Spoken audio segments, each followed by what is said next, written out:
Welcome Wine Club members to the Basics Red Red. We picked two fantastic wines for this month's membership, August 2007. The first wine we picked for you is a Flying Fish Merlot from Washington State, specifically Columbia Valley. There's two grapes that I think Washington does well in terms of reds. One would be Syrah and the second would be Merlot. The second wine we picked for you is a fantastic Cabernet from the Napa Valley. You football fans out there will notice that this one's called Four Bears, so I think the timing is right because we expect our Bears to go to the Super Bowl again this year. But this is a Four Bears Cabernet from the Napa Valley. Napa Valley is known to have some of the best Cabernet grapes in all of the world. The only complaint I have with Napa Valley Cabernet is it's expensive. This is an extreme value at under $20, retailing at $15.99 regular retail, and I think we're in for some fantastic wines to taste for the Basics Red August 2007. The first wine we have for the club is a fantastic Merlot from Washington State. It's called Flying Fish Merlot, and it's sourced primarily from the Columbia Valley region of Washington. Unlike Napa Valley or Sonoma or California in general, the biggest difference you find in Washington is they get longer days. Being a little farther north from a latitude standpoint, they get similar temperatures in terms of heat variance, but they get longer days, which gives you more opportunity for ripeness.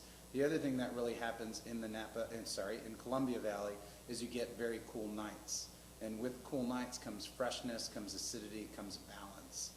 Let's give this one a go. The first thing you'll notice is, yes, it's under screw cap. But I beg you, do not be afraid of the screw cap. Screw caps are a good thing.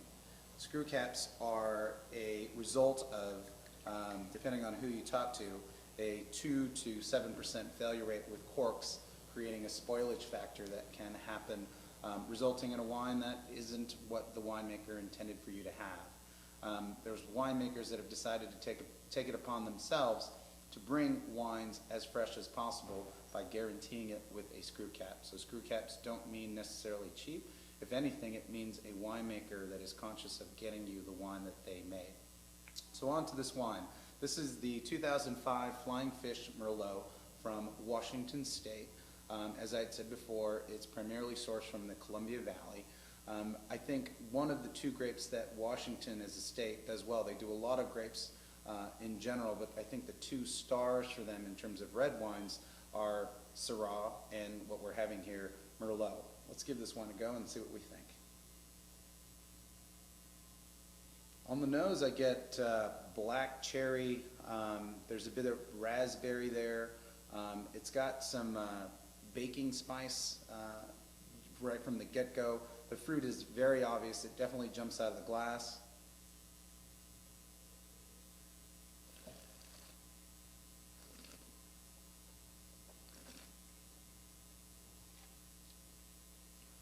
The profile on the palate as it follows through with a little more of a fleshier kind of black plum. The tannin profile to this I would define more as low to medium. You know, tannins in Merlots in general can run across the board. You know, your classic examples in the right bank of Bordeaux, Pomerol, Saint-Emilion can really be on the high side to your fruit bombs in California that can be on the extreme low side. There's tannins present in this wine, but it's more on the fine grain side, which the perception to me on the palate makes it come off more on the light to medium side. It's there to make sure you know it has some substance, but it's certainly on the lighter side. The fruit is up front, and the spice profile, which I'm tasting now, is more on the white pepper, black pepper side, which is very interesting to me. But at the same time, it's easy drinking. There's kind of no frills. You don't have to put a whole lot of thought into this wine.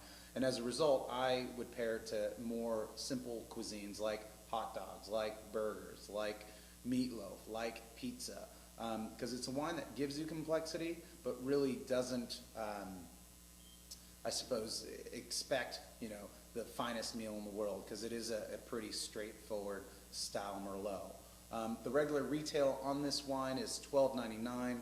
For wine club members that are interested in a repurchase on this wine, your special price on it would be $11.69, which again I think is a fantastic value. For the second red, we've got a wonderful Cabernet from the Napa Valley. For you Bears fans out there, you'll see that this one is called Four Bears. This is a 2003 Cabernet from Napa Valley. As Napa Valley Cabernets go, they can be expensive. In fact, most of the time they are expensive. I picked this one for a lot of reasons. The main one being that I think it's very typical of the varietal.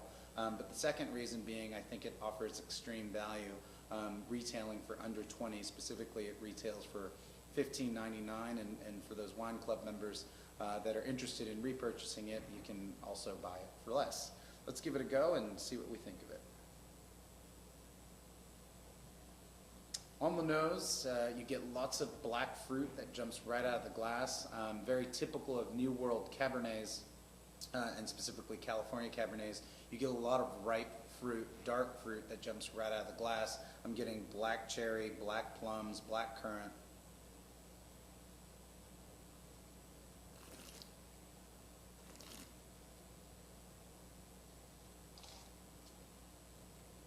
That fruit profile follows through right on the palate in that it gets a real kind of fleshy black plum, black currant on the palate. There's a bit of hint of coffee there, a little bit of cedar. The tannin structure to it would be moderate plus, which would be the expectation for the grape type. Sometimes when you look at Cabernets at under 20, they tend to be lacking in tannin for various reasons, but this one definitely is true to varietal in that it's very medium plus in tannin, offers structure, black fruit, overall a great balance. The foods I would put with this, it has enough structure in that it can handle big steaks. It can handle a full-flavored New York sirloin that maybe you did with a little bit of sea salt and fresh cracked pepper on it, olive oil, sear on the grill to my preference, medium rare, would make this Cabernet just sing. On the simpler side, because at under $20, you definitely can be guilt-free in opening this with pizza, ordering pizza, some burgers, and it would sing well there. But there's definitely enough substance to this wine that it can handle more full-flavored foods.